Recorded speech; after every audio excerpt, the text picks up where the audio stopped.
Hello friends, ಇವತ್ತಿನ ಕಥೆಯಲ್ಲಿ ಏನಾಯಿತು ಅಂತ ನೋಡ್ಕೊಂಡು ಬರೋಣ ಬನ್ನಿ. ನಿರ್ಮಲಕ್ಕನ ಮನೆಯಲ್ಲಿ ಸತ್ಯನಾರಾಯಣ ಪೂಜೆ ನಡೀತಿರುತ್ತೆ. ನಂತರ ಮಂಗಳಾರತಿನ ಮಾಡ್ತಾರೆ. ಪೂಜೆ ಮುಗೀತು. ಮುತ್ತೈದೆಯರಿಗೆ ನಮಸ್ಕಾರ ಮಾಡಿ ಆಶೀರ್ವಾದ ತಗೋ ಅಂತಾರೆ ಪುರೋಹಿತರು. ನಿರ್ಮಲನ ಮಗಳು ಎಲ್ಲರಿಗೂ ಕಾಲಿಗೂ ನಮಸ್ಕಾರ ಮಾಡ್ತಾಳೆ. ಸುನಂದ ಕಾಲಿಗೆ ನಮಸ್ಕಾರ ಮಾಡಿದಾಗ, ನೋಡೆ ಇಷ್ಟು ದಿನ ಹುಡುಗಾಟ ಆಡಿದ್ದೆಲ್ಲ ಆಯಿತು. ಇನ್ನು ಮುಂದೆ ತುಂಬ ಗಂಭೀರವಾಗಿರಬೇಕು. ನೀನು ಅಪ್ಪನ ಮನೆಯಲ್ಲಿ ಇದ್ದ ಹಾಗೆ ಇರಬಾರ್ದು, ಗಂಡನ ಮನೆಯಲ್ಲಿ, ಗೊತ್ತಾಯ್ತಾ ಅಂತಾರೆ ಸುನಂದ. ಸರಿ ಆಂಟಿ ಅಂತಾಳೆ ಅವಳು. ನೀನು ಕೇಳಿದಾಗಲೆಲ್ಲ ನೀನು ಕೇಳಿದ್ದನ್ನೆಲ್ಲ ತಂದುಕೊಟ್ಟಿದ್ದಾರೆ ನಿಮ್ಮ ಮನೆಯವರು. ನಾನಂತೂ ನಿರ್ಮಲೆಗೆ 1000 ಸಲ ಹೇಳಿದೆ ಕೇಳಿದ್ದೆಲ್ಲ ಕೊಡಿಸ್ಬೇಡ ಅಂತ.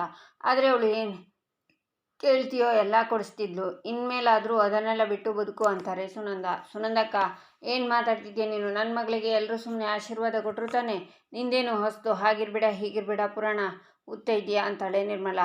ಅಯ್ಯೋ, ನಾನೇನು ಹೇಳಿದೆ ನಿಮ್ಮ ಮಗಳಿಗೆ? ಗಂಡನ ಮನೆಯಲ್ಲಿ ಚೆನ್ನಾಗಿರು ಅಂತ ಹೇಳಿದೆ ಅಂತಾರೆ ಸುನಂದ. ಮೊದಲು ಅದನ್ನು ನಿನ್ನ ಮಗಳಿಗೆ ಹೇಳ್ಕೊಡು, ಊರವರಿಗೆಲ್ಲ ಆಮೇಲೆ ಹೇಳುವಂತೆ. ನಿನ್ನ ತಟ್ಟೆಯಲ್ಲಿ ಹೆಗ್ನ ಬಿದ್ದಿದ್ರು ಬೇರೆಯವ್ರ ತಟ್ಟೆಯಲ್ಲಿ ನೊಣ ಹುಡುಕ್ತಿದ್ಯಲ್ಲ ಅಂತಾಳೆ ನಿರ್ಮಲಾ. ನಿನ್ನ ಮಗಳಿಗೆ ಕೆಟ್ಟದ್ದು ಹೇಳ್ಕೊಟ್ಟ ಹಾಗೆ ಹೇಳ್ತೀಯಲ್ಲ, ಒಳ್ಳೇದು ಹೇಳ್ಕೊಟ್ರೆ ಅಂತಾರೆ ಸುನಂದ. ಒಳ್ಳೇದು ಈಗ ನೆನಪಾಯ್ತಾ? ನಿನ್ನ ಮಗಳ ಜೀವನ ಹಾಳಾದಾಗ ನೆನಪಾಗ್ಲಿಲ್ವಾ? ನಿನ್ನ ಮಗಳು ಗಂಡನ ಬಿಟ್ಟು ಕತ್ತಲ್ಲಿ ತಾಳಿ ಇಲ್ಲದೆ ಊರೆಲ್ಲ ಓಡಾಡ್ತಿದ್ದಾಳೆ, ಅದು ಕಾಣಿಸಲ್ಲ ಅಲ್ವಾ ನಿನಗೆ?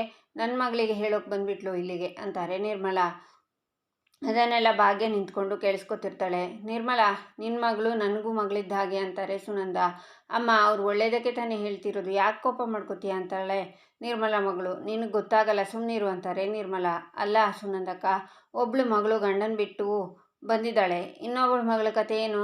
ಅಕ್ಕನೇ ಹೀಗೆ, ತಂಗಿ ಹೇಗೋ ಅಂತ ಯಾರು ಮದುವೆ ಆಗ್ತಾರೆ ಅಂತಾರೆ ನಿರ್ಮಲಾ. ಆಗ ಭಾಗ್ಯ ಸಿಟ್ಟಿಂದ ಬಂದು, ನೋಡು ನಿಶಿ, ಮದುವೆ ಆದಮೇಲೆ ನಿನ್ನ ಜೀವನ ತುಂಬ ಚೆನ್ನಾಗಿರಲಿ ಅಂತ ನಾನು ಹಾರೈಸ್ತೀನಿ. ಖುಷಿಯಾಗಿ ಜೀವನ ಮಾಡು. ಯಾವತ್ತೂ ನೀನು ಹೋಗ್ತಾ ಇರು, ಮನೆಯವ್ರ ಪರವಾಗಿರು. ಆದರೆ ಅಪ್ಪಿತಪ್ಪಿ ನಿನ್ನ ಜೀವನದಲ್ಲಿ ನನಗಾದ ಪರಿಸ್ಥಿತಿ ಬಂದರೆ ಇಲ್ಲಿದ್ದಾರಲ್ಲ, ಇವ್ರು ಯಾರ ಮಾತನ್ನು ಕೇಳಬೇಡ.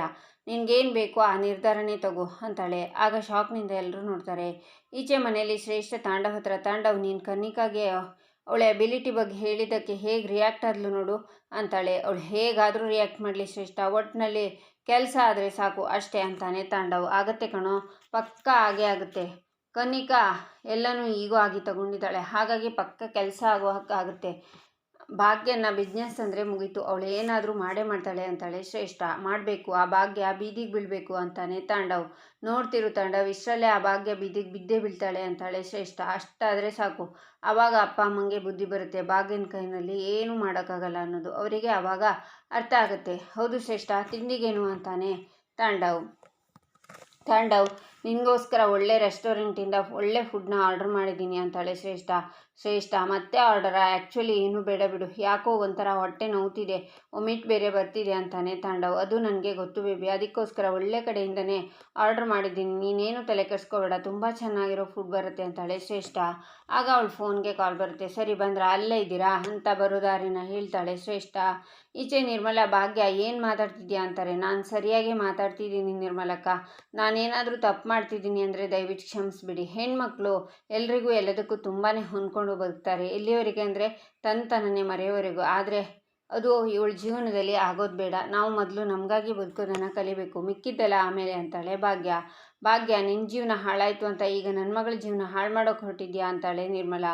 ನಾನು ತಾಳಿ ತೆಗೆದ ಮೇಲೆ ಅಥವಾ ನಾನು ನನ್ನ ಗಂಡನಿಂದ ದೂರ ಆದಮೇಲೆ ನನ್ನ ಜೀವನ ಹಾಳಾಗಿದೆ ಅಂತ ಎಲ್ಲರೂ ಅಂದ್ಕೊಂಡಿದ್ರೆ ಅದು ತಪ್ಪು. ಹಾಗೆ ನೋಡೋಕೆ ಹೋದರೆ ನಾನು ಈಗಲೇ ತುಂಬ ನೆಮ್ಮದಿಯಾಗಿರೋದು.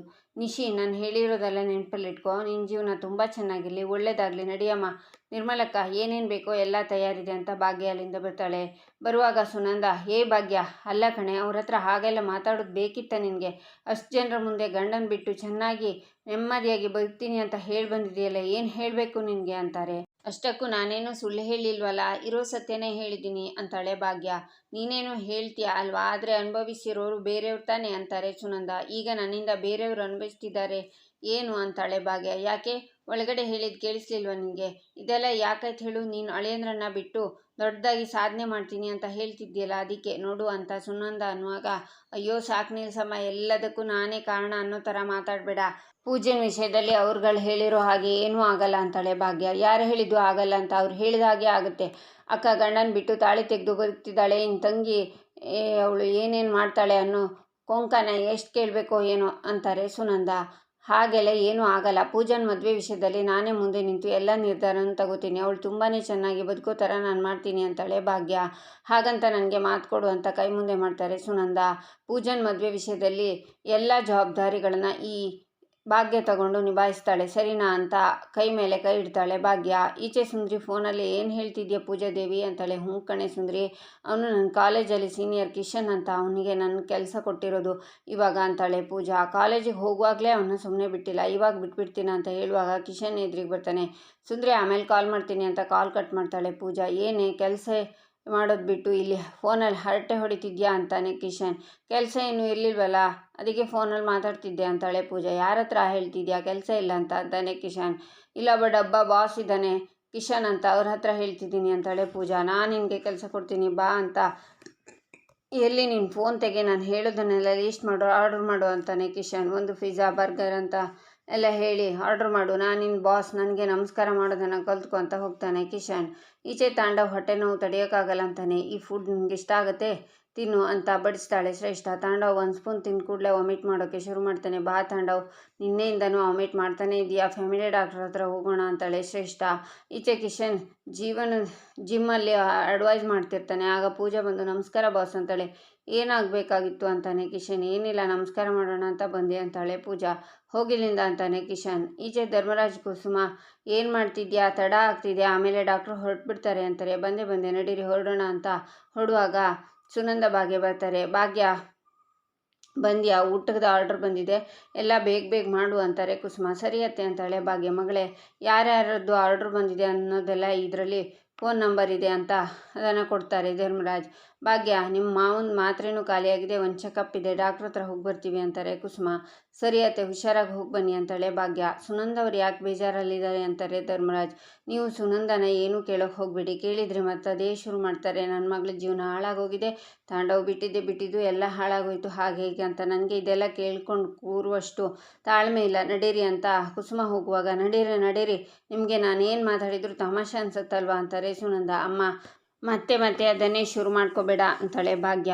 ಹೇಳ್ತೀನಿ ಏನಿವಾಗ ಅಂತಾರೆ ಸುನಂದ. ಅಮ್ಮ, ನನಗೆ ಕೆಲಸ ಇದೆ, ನಾನು ಹೋಗ್ತೀನಿ ಅಂತಾಳೆ ಭಾಗ್ಯ. ಹೋಗು ಭಾಗ್ಯ, ಬರ್ತಾ ನನಗೆ ಮಾತು ಕೊಟ್ಟಿದ್ದೆ ಅಲ್ವಾ, ಅದು ನೆನಪಿರಲಿ.